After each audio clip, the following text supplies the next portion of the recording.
Hi guys, so today we will discuss about state of Indian economy during the pandemic times. Okay, so आप लोग सोच रहे होंगे कि पैंडेमिक उतनी पुरानी चीज़ का बात अभी हम क्यों डिस्कस कर रहे हैं। तो ये ज़रूरी है क्योंकि आपको पता होना चाहिए कि कभी भी किसी भी देश में अगर कोई क्राइसिस का सिचुएशन आता है, जैसे वॉर हो गया, इंटरनल सिक्योरिटी चैलेंज हो गया, या फिर कोई वायरस स्प्रेड हो गया पैंडेमिक टाइप का, जैसे आप कोविड का एग्जाम्पल ले सकते हैं। तो उन सब केसेस में हमारे देश की इकोनॉमी कैसे अफेक्ट हो सकती है, ये भी एक इकोनॉमी का एक केस स्टडी हो सकता है। ओके, तो हम लोग 2019-20 का एग्जांपल लेंगे जब हमारे देश में कोविड फैला था। तो उस पर हम लोग केस स्टडी बना करके स्टडी करेंगे कि इकोनॉमी में क्या फ़र्क पड़ा। तो सबसे पहले कि इंडियन इकोनॉमी की सिचुएशन उस टाइम पे उतनी अच्छी थी नहीं, और पैंडेमिक से it was made even worse. Okay, so सबसे पहले आप जानेंगे कि कभी कोई ऐसे इमरजेंसी टाइप सिचुएशन आती है, क्राइसिस टाइप की सिचुएशन आती है, डिजास्टर्स सिचुएशन आती है, तो सबसे पहले कंजम्पशन अफेक्ट होता है।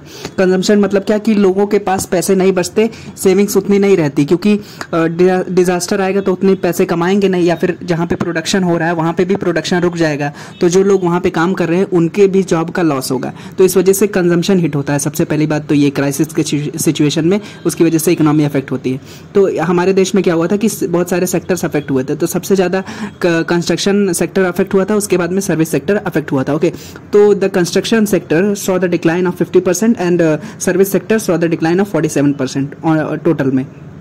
साथ ही में रिटेल शॉप्स, मॉल्स वगैरह वो भी बंद हो गए थे, और जीडीपी हमारी कॉन्ट्रैक्ट हो गई थी 23.9%। मतलब 20 कंट्रीज़ में सबसे ज़्यादा हमारा जीडीपी कॉन्ट्रैक्ट किया था। हमारे देश में जो गुड्स और सर्विसेज प्रोड्यूस हो रही है ना पूरे साल में, उसका मार्केट वैल्यू जीडीपी होता है। ओके, तो ये हमारे देश में ये प्रॉब्लम्स हो सकती हैं क्राइसिस या डिजास्टर के टाइम में। साथ ही साथ उसके कुछ पॉजिटिव्स भी थे, क्योंकि लोग शहरों से गाँव लौट रहे थे, दिल्ली और मुंबई से, तो उससे एग्रीकल्चर सेक्टर के लिए अच्छा था, क्योंकि agriculture sector showed good sign because of good monsoon and good rabi crops production. Okay, so crops अच्छे से हार्वेस्ट हुए थे, अच्छे से उनका प्रोडक्शन हो पाया था, क्योंकि people migrated back to their villages in rural India and their homes to till the land. तो उसकी वजह से एग्रीकल्चर में पॉजिटिव इफेक्ट था पैंडेमिक के बाद में भी। ओके, और मेन प्रॉब्लम क्या हुई थी, जो इकोनॉमिक्स के पॉइंट ऑफ व्यू से आप जान सकते हैं कि डिमांड और सप्लाई शॉक हुआ था। ओके, सो डिमांड और सप्लाई शॉक क्या हुआ कि डिमांड है नहीं, जब चीज़ों की डिमांड है नहीं तो चीज़ें सप्लाई क्यों होंगी।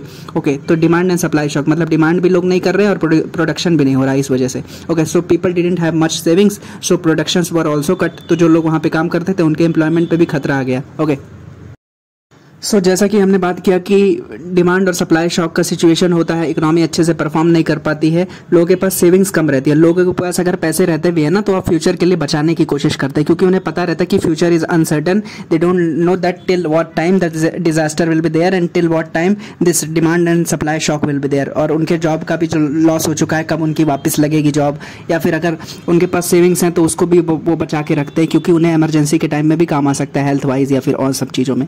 अभी जानते हैं कि इस टाइप की अगर सिचुएशन रहेगी तो वे फॉरवर्ड क्या था, हमारे जो केस स्टडी में जानते हैं way forward, what was the way forward, कैसे हम इन सब से बाहर आए। Okay, so the government owed 5 lakh crore bills and invoices which were undisputed. मतलब लोगों को गवर्नमेंट से 5 लाख करोड़ रुपए बिल्स और इनवॉइसेस के फॉर्म में लेने थे, तो उसको गवर्नमेंट ने रिलीज किया, तो उससे भी लोगों को राहत मिली।